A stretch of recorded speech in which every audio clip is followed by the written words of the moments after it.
de anatomía humana. Bueno, permítanme un segundito.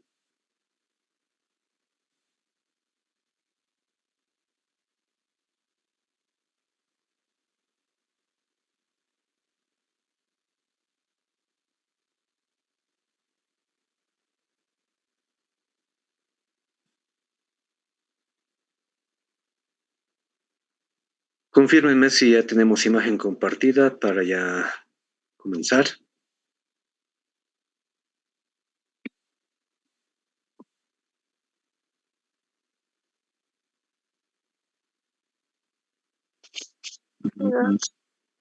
Sí, doctor. Perfecto, muchas gracias. Entonces, de una vez damos inicio. El tema de hoy que vamos a abordar es sobre irrigación del miembro superior.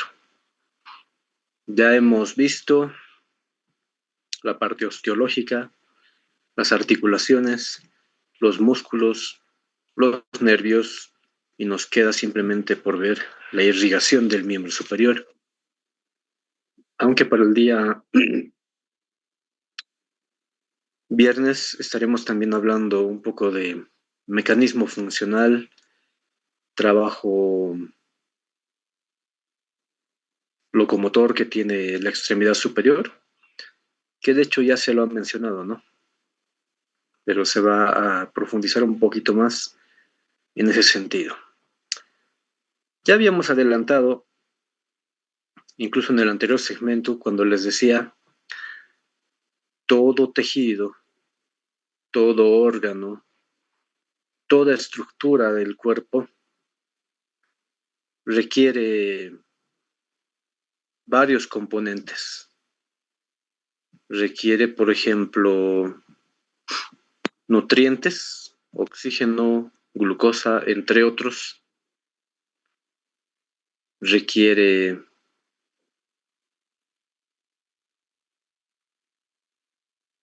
que desde cada célula, desde cada tejido, desde cada órgano, se extraiga los desechos que produce cada célula,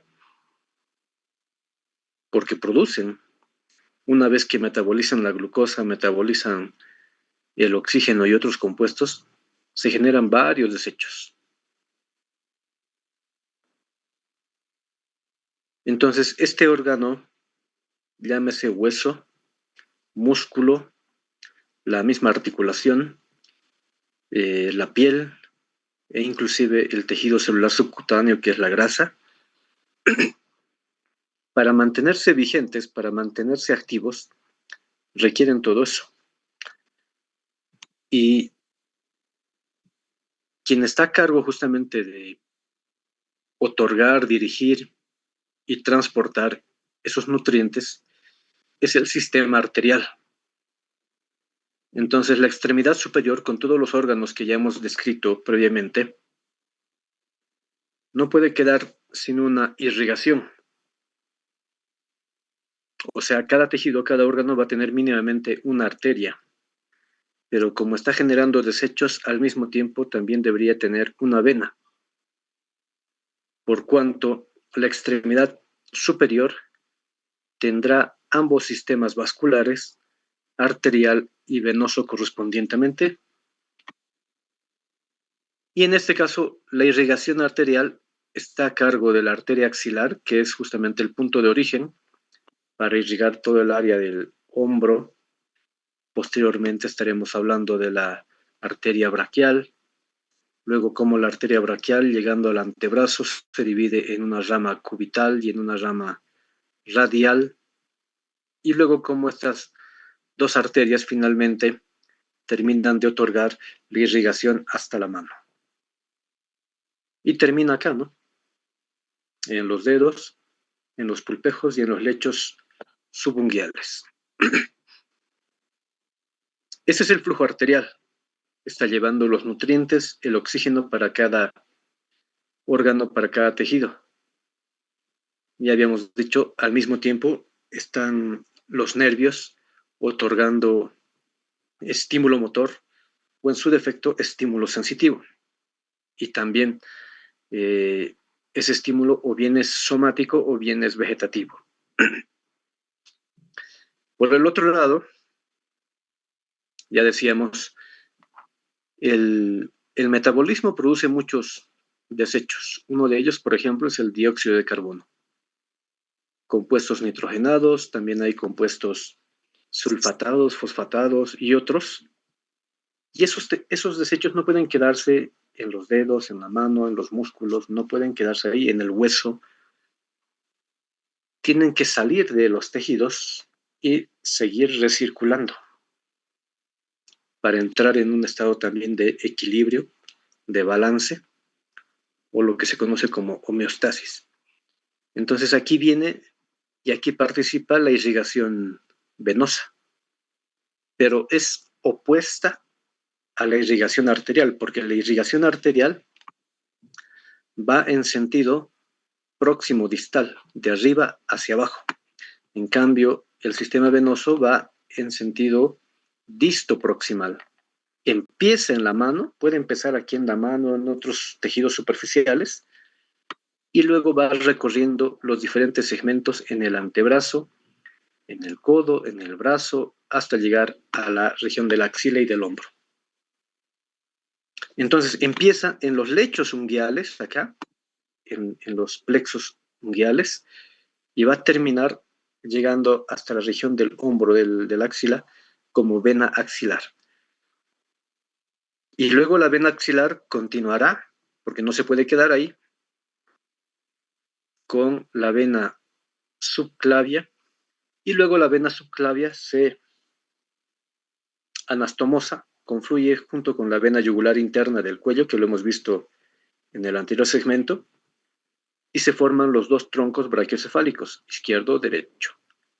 Luego los dos troncos brachiocefálicos se unen para formar la vena cava superior.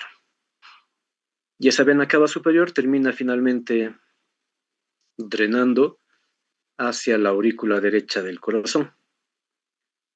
Luego, en ese momento, lógicamente, del corazón, esa sangre que tiene desechos, que tiene poco oxígeno, primero pasará a la circulación menor para reoxigenarse, pero también puede eliminar algunos desechos de tipo gaseoso, y luego pasará y llegará a la aurícula izquierda, ventrículo izquierdo, para redistribuirse hacia el resto del cuerpo cuando ya haya mejorado su calidad de oxigenación y también cuando haya mejorado la carga de nutrientes que debe aportar a todos los tejidos y nuevamente entra en circulación.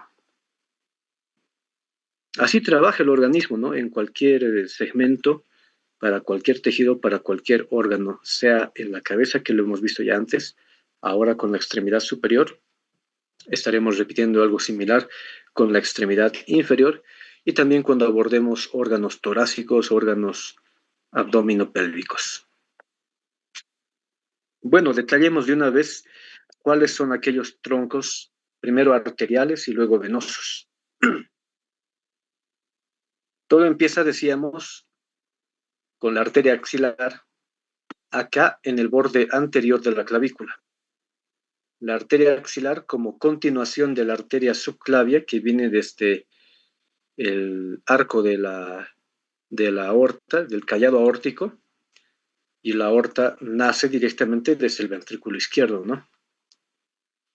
Es un vaso arterial, me refiero a la arteria axilar, es un vaso arterial de gran calibre, o sea, es bastante gruesa, de un trayecto oblicuo de arriba hacia abajo y de medial hacia lateral y ligeramente de posterior hacia anterior. Esta arteria atraviesa prácticamente toda la región de la axila, ¿ya? Está cubierta generalmente por el músculo pectoral menor, pasando por encima del músculo coracobraquial, y a la vez el gran músculo pectoral mayor cubre toda esta área de distribución de la arteria axilar. En ese trayecto no desciende sola, porque la arteria está bajando, está descendiendo, no desciende sola, sino que desciende junto a los tres fascículos terminales que ya habíamos estudiado en la anterior clase del plexo braquial, fascículo lateral, medial y posterior. De hecho, les habíamos aclarado, por eso se llaman lateral, medial y posterior, porque están hacia afuera, hacia adentro y hacia atrás de la arteria axilar. Y también la misma arteria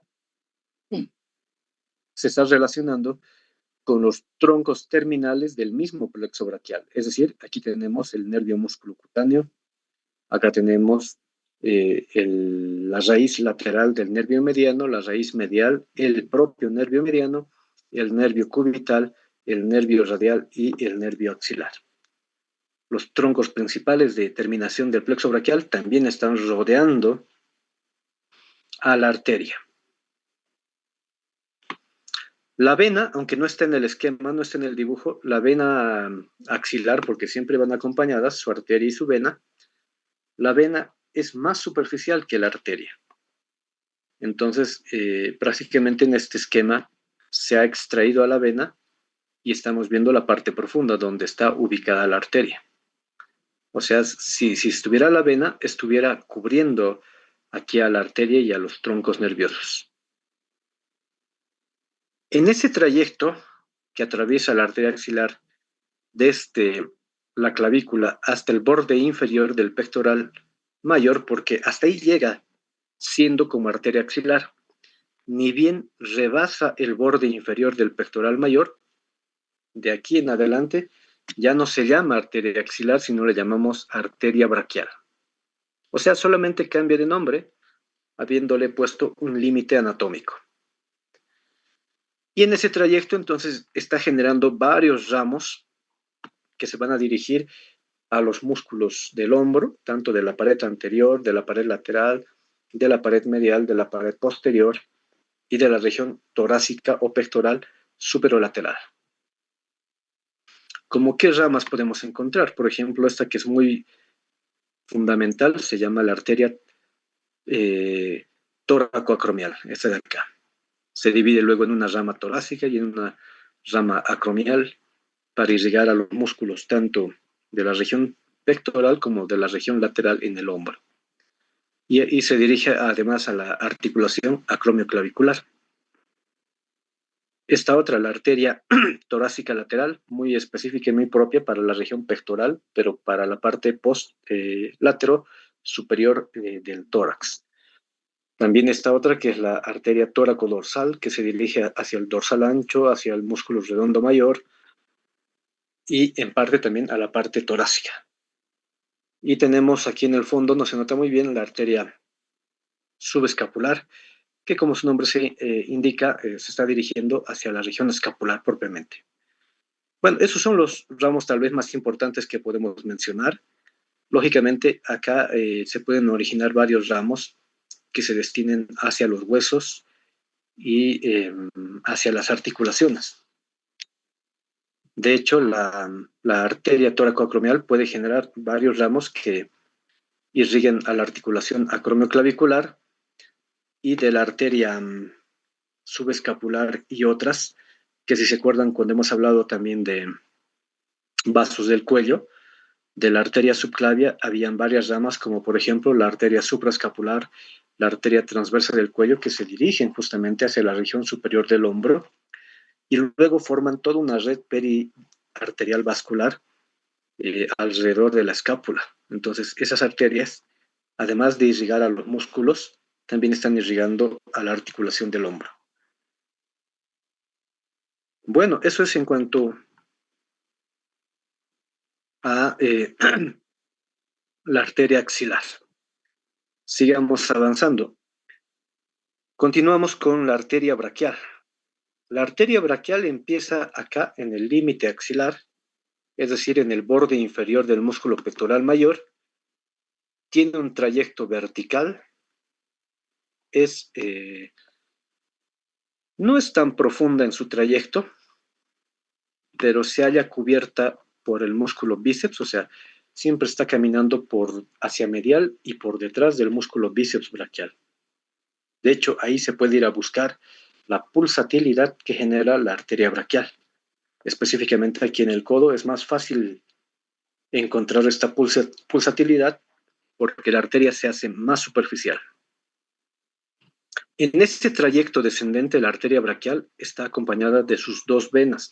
Esto es muy habitual encontrar en varias regiones y en caso de varias arterias, ¿ya? Es decir, por cada arteria, que es una, generalmente vamos a encontrar dos venas. Eso aplica muy fácilmente en la extremidad superior como en la extremidad inferior. La arteria braquial con sus dos venas más el nervio mediano que está atravesando la región, entre los tres están formando el paquete vasculo-nervioso del brazo. A su vez, se hallan envueltos por la vaina braquial, ¿ya? O por la aponeurosis o fascia del brazo, y por eso se hacen un poco profundas, sobre todo en la parte superior, pero la arteria hacia la parte inferior, como decíamos, se va haciendo más superficial cada vez hasta llegar al surco bicipital interno aquí en el codo. De hecho, ahí la podemos buscar justo por dentro, hacia medial del tendón del bíceps. Hacemos este mecanismo y el tendón del bíceps rápidamente salta. Entonces, del tendón del bíceps podemos palpar hacia medial. Ahí encontramos la pulsatilidad de la arteria braquial. De hecho, justo en ese punto es ya el segmento terminal de la arteria, donde ya puede ir dividiéndose en sus dos ramos terminales, que son la arteria cubital y la arteria radial. En todo este trayecto, la arteria braquial va a originar ramos para los músculos del brazo, como vemos en el esquema, para el bíceps braquial, para las dos cabezas, para el músculo coracobraquial, que de hecho está también muy cerca, para el músculo braquial, que está en la parte profunda, y hacia atrás hay una rama muy peculiar que se dirige al tríceps, que es la arteria braquial profunda. Esta arteria braquial profunda en otro momento lo hemos descrito, la anterior clase de hecho, cuando decíamos entra esta arteria junto al nervio radial en un espacio formado entre el húmero y las dos cabezas del tríceps. De hecho, con las tres cabezas, la lateral, la medial y la cabeza larga del tríceps, forman la hendidura húmero-tricipital. Es como un conducto. Entonces, el nervio radial, la arteria braquial profunda, también con sus dos venas braquiales profundas, entran en ese espacio y terminan de irrigar a los músculos del grupo posterior. Pero no queda ahí. Hay también las llamadas arterias colaterales cubitales superior e inferior, que coadyuvan a la irrigación también de los músculos alrededor y que llegan acá a la región del codo para ofrecer irrigación, flujo de sangre a la articulación del codo. De hecho, la misma arteria braquial profunda también termina en la parte lateral de la articulación del codo. Entonces, de ese modo, la arteria braquial está coadyuvando en la irrigación de prácticamente todos los tejidos del brazo, pero también está llegando hasta un poco más allá del brazo, que sería la región del codo, donde termina la arteria, reitero, en sus dos ramos terminales, arteria radial y cubital. Pasemos entonces a la región del antebrazo. En el antebrazo encontramos a esas dos arterias.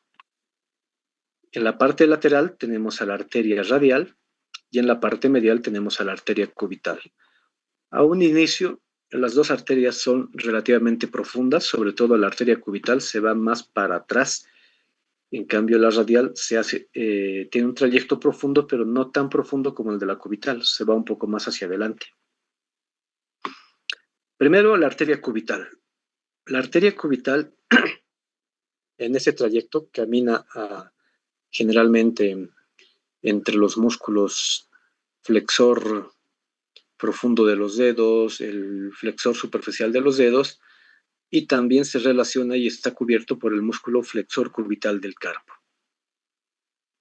Como se dan cuenta en el esquema, tiene doble trayecto, un trayecto primero oblicuo, profundo y hacia medial, y luego tiene prácticamente casi todo un trayecto vertical, directo.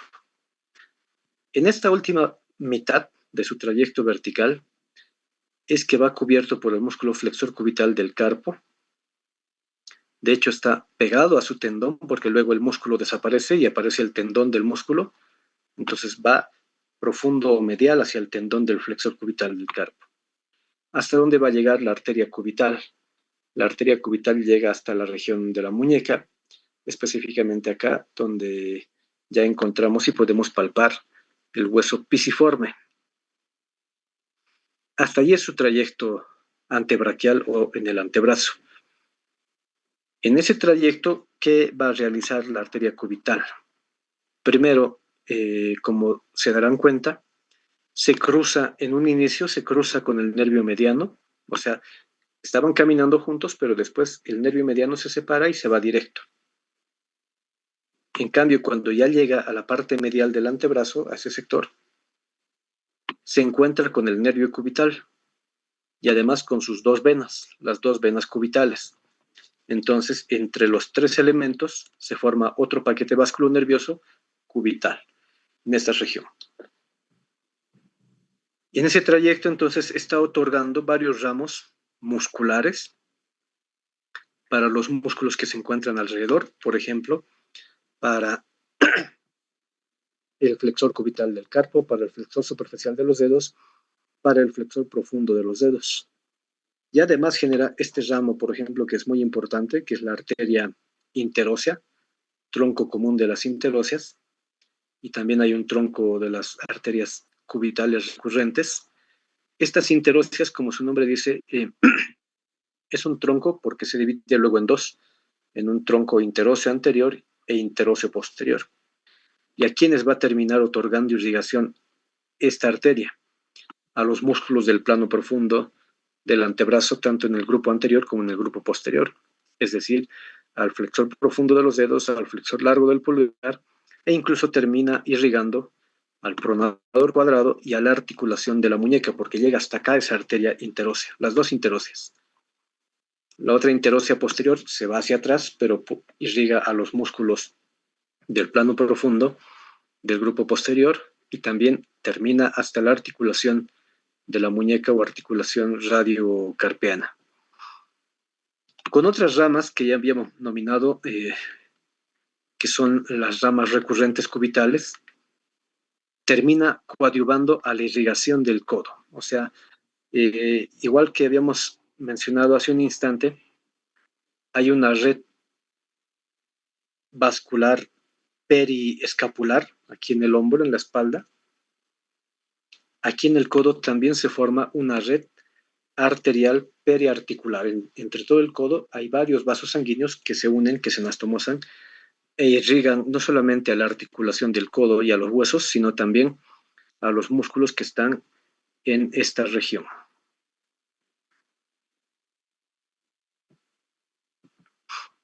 Bueno, pasemos al siguiente vaso sanguíneo, que es la arteria radial. La arteria radial es la rama lateral terminal de la arteria braquial. Igual que la cubital, nos damos cuenta, tiene doble trayecto, primero un trayecto oblicuo y luego un trayecto casi vertical. Atraviesa todo el antebrazo, generalmente cubierto por los músculos el brachioradial, ¿ya? Al cual puede ir bastante adosado, y también al extensor radial largo del carpo.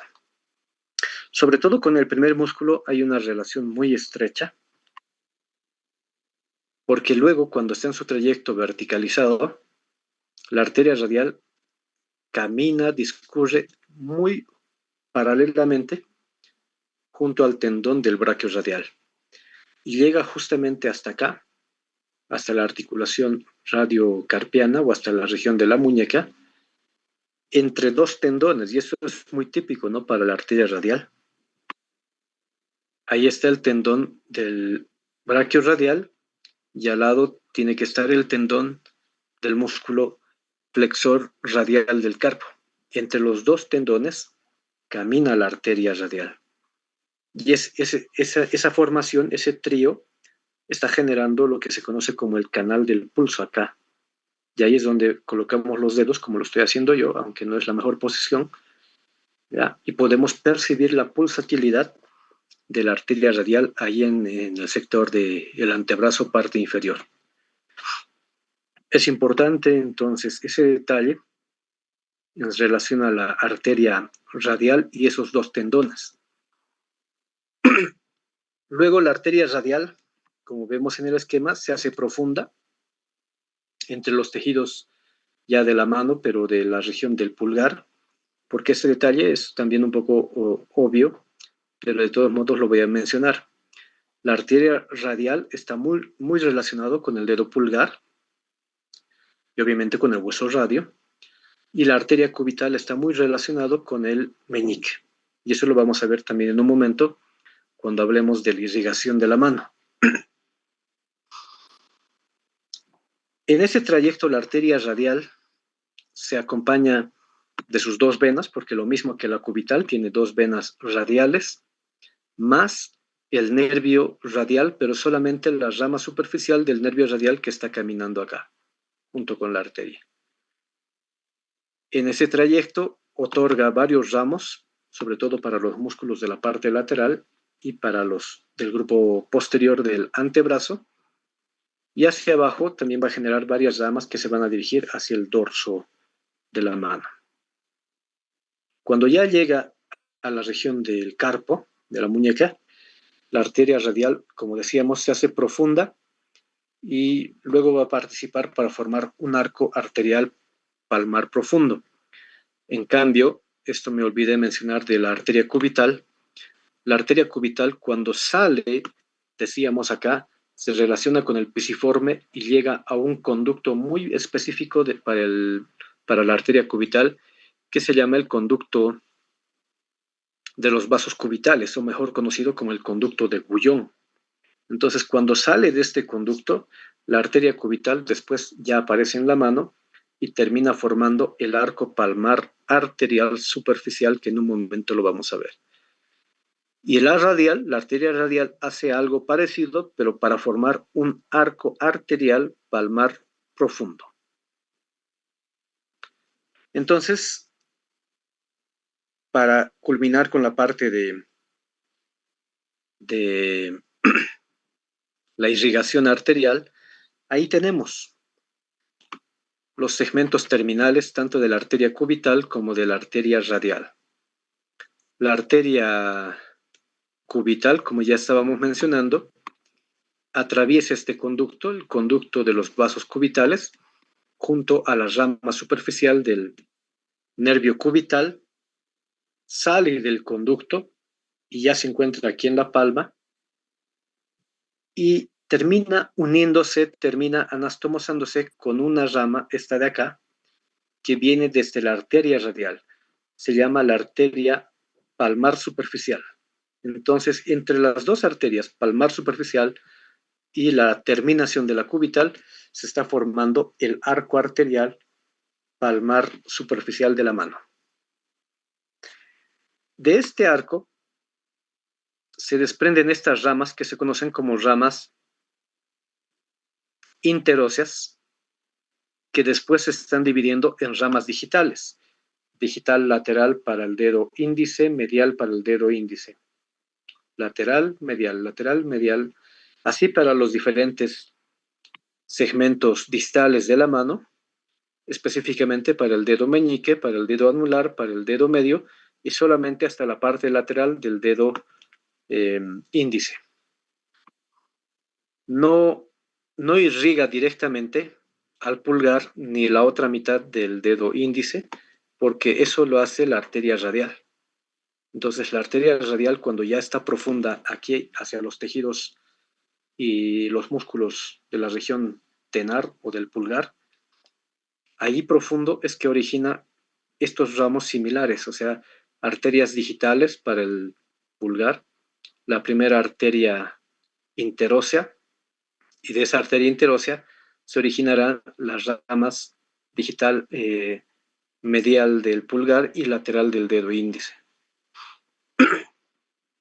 Y la arteria radial termina también, decíamos, anastomosándose con otra rama que no lo estamos viendo en este esquema, termina anastomosándose con otra rama que viene de la arteria cubital. esta arteria cubital da una rama que se hace profunda y que sigue el trayecto de la rama profunda también del propio nervio cubital. Y se llama la arteria palmar profunda. Entonces, la arteria palmar profunda, rama de la cubital, más la terminación de la arteria radial, las dos se unen para formar el arco arterial palmar profundo.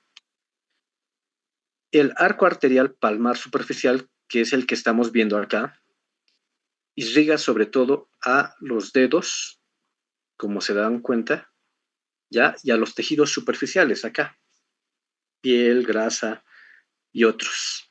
Se relaciona además con las ramas terminales del nervio mediano que tenemos acá y la rama superficial también del nervio cubital. En cambio, el arco arterial palmar profundo irrigará a los músculos del plano profundo de la región media de la palma de la mano, como ser los interóseos palmares, dorsales, los lumbricales y también para las articulaciones en la parte profunda, o sea, articulaciones entre los huesos del carpo, articulaciones entre los huesos del carpo y los metacarpianos, articulaciones entre los metacarpianos y las falanges, y etcétera. O sea, terminan irrigando a todos los otros elementos que son de la parte profunda, llegando incluso hasta los huesos, ¿no? Eso en cuanto a la irrigación arterial de la extremidad superior. Y todo termina aquí, ¿no? Termina acá en el lecho unguial y a nivel del pulpejo también de cada dedo. Ahí termina la irrigación, ahí terminan en forma de capilares y luego continuarán, una vez que se anastomosen, con el sistema venoso. Entonces, en un instante ya empezamos a describir el sistema venoso.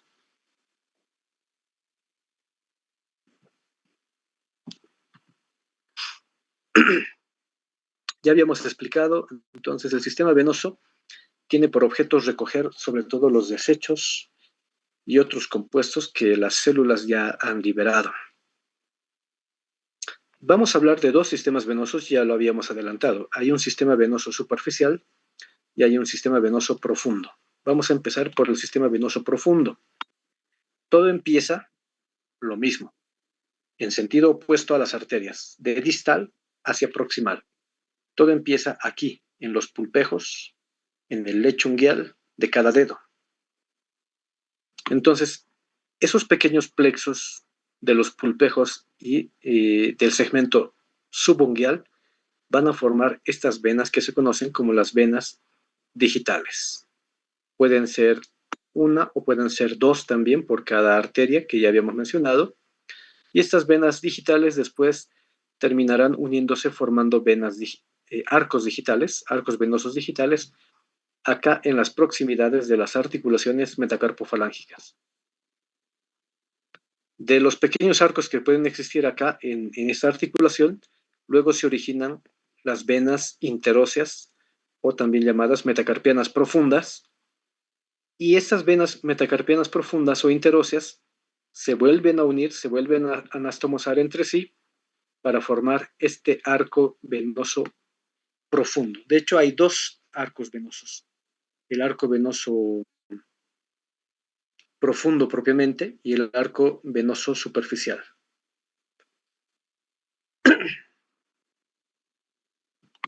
Bueno, el arco venoso profundo recoge la sangre de, lógicamente, todos los elementos de la mano, músculos, de los huesos, de las articulaciones e incluso de otros tejidos aledaños, ¿no? O circundantes. De los dos, del arco venoso profundo, como es un arco en media luna, tiene dos extremos o dos cuernos. De los dos extremos o cuernos, lateral que se relaciona con el pulgar y medial que se relaciona con el dedo meñique, ya luego se originan dos troncos venosos más grandes, que son las venas cubitales hacia medial y las venas radiales hacia lateral. Eso ya para continuar con el flujo profundo en el antebrazo. Entonces, de los del arco venoso profundo, de los dos extremos, decíamos, parten y nacen dos venas para cada arteria que ya hemos citado. Tenemos dos venas radiales y dos venas cubitales.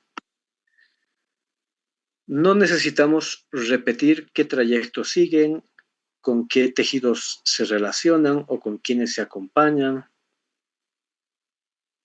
porque el trayecto de las venas es muy peculiar, incluso siendo dos. La arteria queda al medio, esta sería la arteria, y las dos venas están a cada lado de la arteria, ¿ya?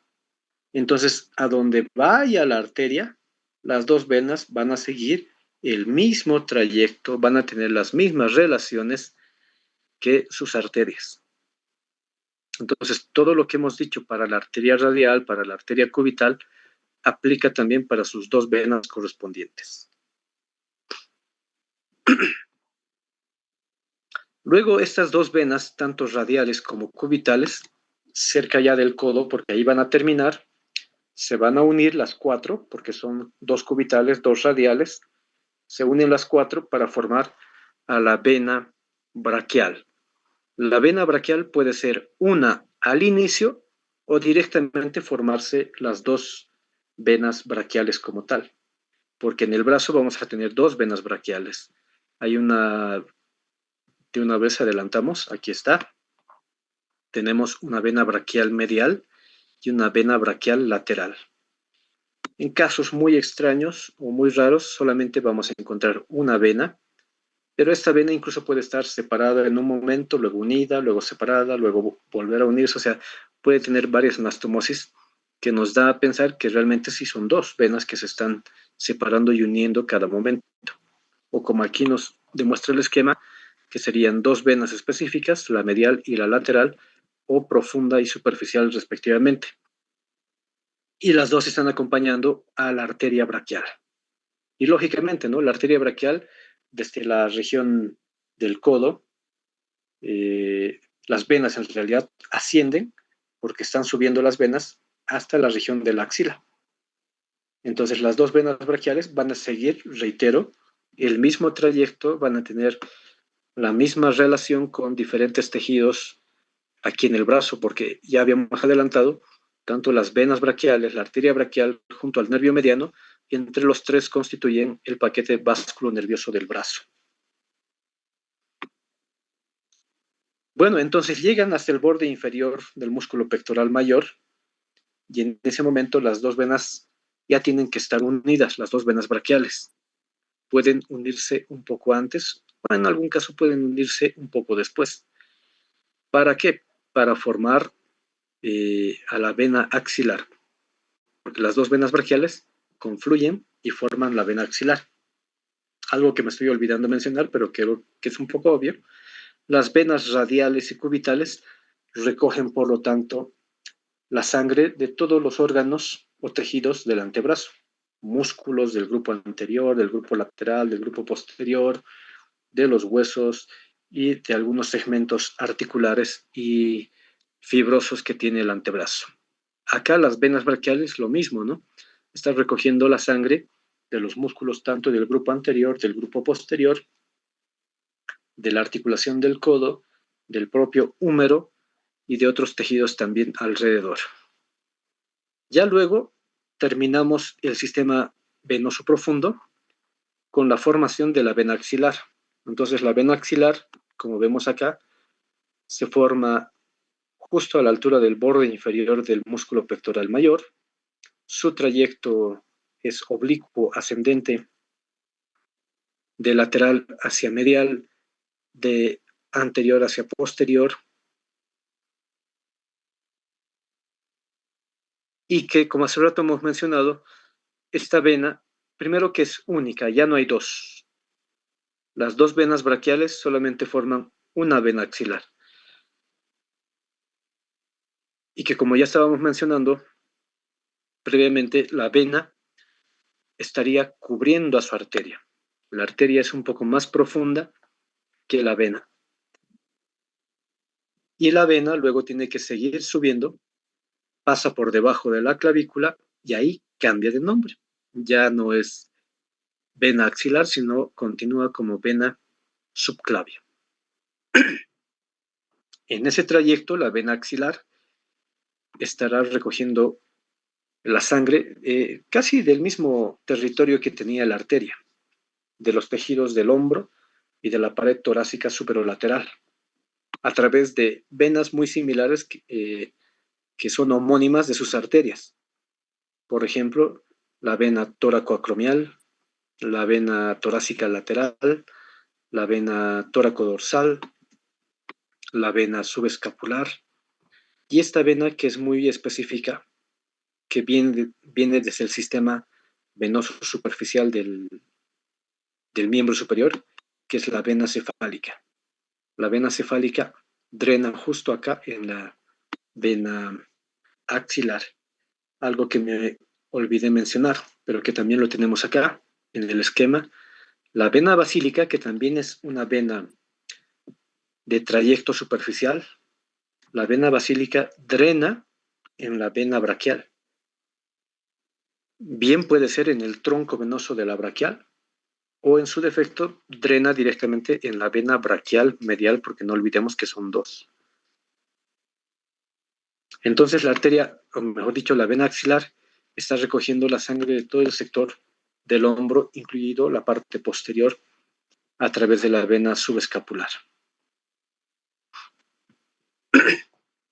Con eso estaríamos concluyendo la parte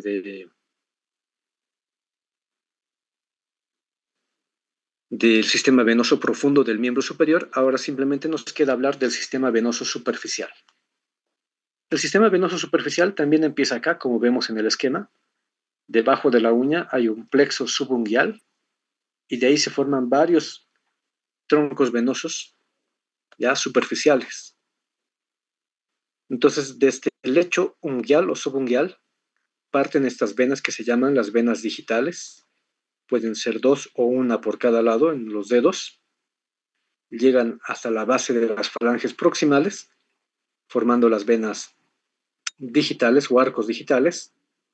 Y de estos arcos están naciendo nuevas venas que son las venas interóseas o metacarpianas. Estas venas interóseas o metacarpianas se unen también entre sí para formar el arco venoso dorsal. El arco venoso dorsal superficial, que después también recibe esta vena que es particular o propia, que se llama la vena cefálica del pulgar, y esta otra que se denomina como la vena metacarpiana del meñique. Entonces, este sistema venoso está acá. Es superficial y a veces fácilmente se lo puede ver en el trayecto debajo de la piel de cada uno de nosotros. De los dos extremos o cuernos que tiene, parten las venas superficiales del antebrazo. ¿Cuáles son las venas superficiales en el antebrazo? Tenemos la basílica, que está en relación con el dedo meñique, o sea, sigue el trayecto de la vena metacarpiana del meñique, y la otra que es la vena cefálica del antebrazo, que sigue el trayecto de la vena cefálica del pulgar. Estas dos venas, la cefálica que se encuentra hacia lateral y la basílica que se encuentra hacia medial, suben de modo superficial, o sea, bajo la piel, recogiendo la sangre específicamente de los planos superficiales, desde la piel, del tejido celular subcutáneo y otros, hasta que llegan las dos venas hasta el codo, como vemos. Pero hay una tercera rama. Esta tercera rama, que bien se puede originar aquí en la región de la palma de la mano o en la región del área del pulgar, aquí en la región tenar, y desde ahí discurre, como estamos viendo, por la parte media del antebrazo, por eso la llamamos la vena mediana del antebrazo. Esta vena mediana del antebrazo, igual que las dos anteriores, recorre todo el antebrazo hasta el codo. Ya en el codo, ¿qué está haciendo? Se divide en dos ramas, que son la vena cefálica, mediana cefálica y la vena mediana basílica. ¿Para qué? Para unirse, para anastomosarse con las otras dos venas, la lateral, que es la cefálica, y la medial, que es la basílica, y se forme este complejo que es muy peculiar acá en el codo en la mayoría de las personas, que se conoce como la gran M venosa del codo, la M venosa. Entonces, en este sitio, que es la M venosa, muchas veces se nos generan las punciones respectivas. Cuando quieren tomarnos una muestra de sangre, podemos hacerlo acá. Es muy típico y es muy peculiar esta región para toma de muestra de sangre. En ese punto también podemos ver que hay una comunicación entre el sistema venoso superficial, porque todo esto es superficial, con el sistema venoso profundo que hace un rato ya hemos descrito, a través de esta vena que se llama la vena comunicante del codo. De los dos ángulos o cuernos que tiene la M venosa, de los dos ángulos, parten las venas superficiales del brazo. No cambia la nominación, solamente cambia el sufijo. Antes eran cefálica del antebrazo, basílica del antebrazo. Ahora se van a llamar cefálica del brazo y basílica del brazo también. Entonces, concluimos con lo siguiente. Ya en el brazo, las dos venas superficiales, la cefálica y la basílica, son los ramos terminales del sistema venoso superficial. La vena cefálica es la más larga en trayecto, ¿ya? Llega eh,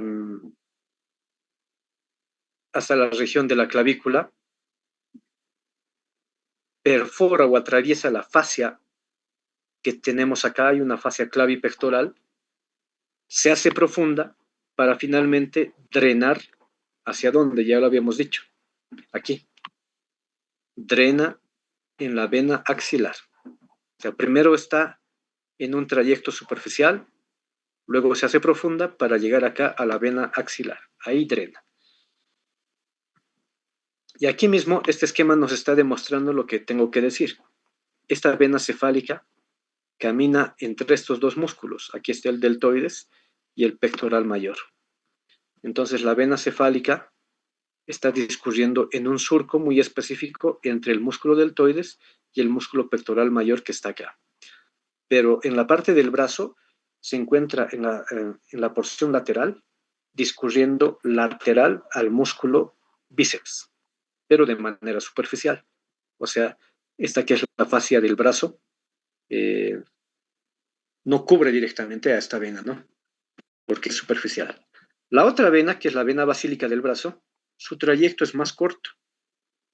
Ni bien se origina de la M venosa, después de un trayecto corto que era superficial, luego se hace profunda entrando en la fascia del brazo y acompañando a todo el paquete vasculonervioso del brazo, o sea, acompaña a la arteria braquial, a las venas braquiales y al nervio mediano.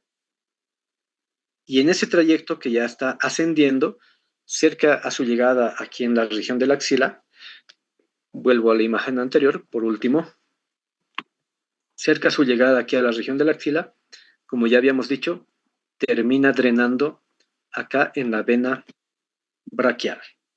Habitualmente lo hace o bien en la vena braquial medial o en un tronco venoso braquial común que ya se haya formado. Ahí termina drenando la vena basílica. Y se acompaña también de otros nervios como el nervio cutáneo medial del antebrazo, el cutáneo medial del brazo y hacia la parte posterior el nervio cubital.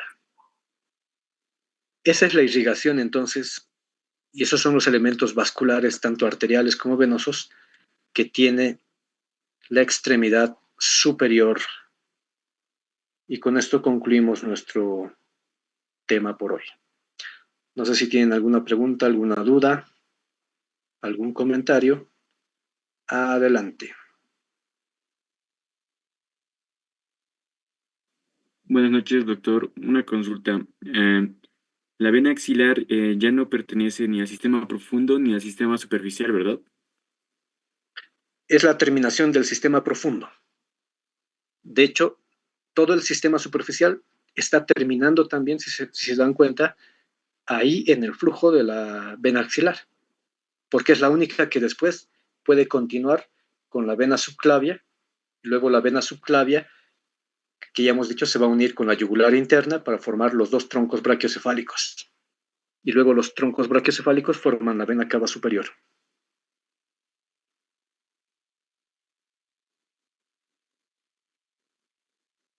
Muchas gracias, doctor. ¿Alguna otra duda? ¿Alguna otra duda?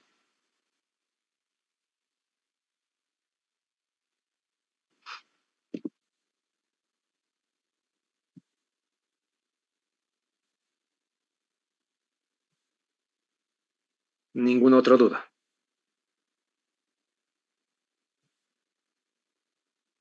Bueno, como siempre, entonces se agradece su participación. Cerramos por hoy nuestra sesión, nuestro avance, y nos reencontramos el día viernes con un nuevo tema que todavía corresponde a miembro superior. Entonces, hasta la siguiente clase, que estén muy bien, que tengan un buen descanso. Gracias. Chao, chao.